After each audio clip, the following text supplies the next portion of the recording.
Yeah, kasa definitely. Food and drug was from my ward. Yeah. Men na medi atema mo madi atum. Food and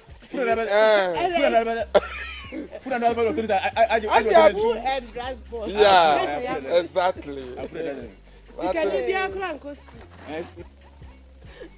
Baba sia tumo sunda ya lotamba. Some dia come bema. Bema ya kata. Why you sunya? Why you best friend? If I say best friend, I think best friend. Mira. Best friend. And then what? Young coffee. Say yes, you can young coffee. Now I know that what Crow. Won't buy man person me how. When you smooth sababa supunam.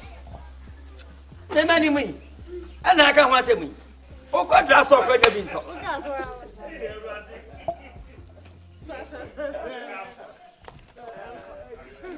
No, go. But I tell you, who took me the best side? What? Listen, can I be a matty? Yet? Oh, round now. It's again. Now, who fear? Who fear? I will be who fear. Who fear? You went to be Baba Mugu Asta, but so I saw some cut and say with you.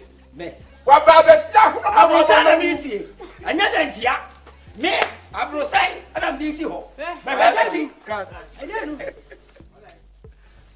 That's one young to man.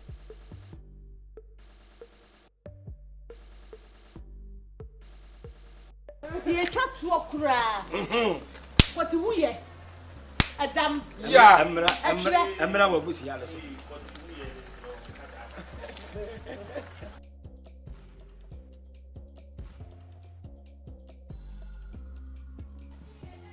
Actually,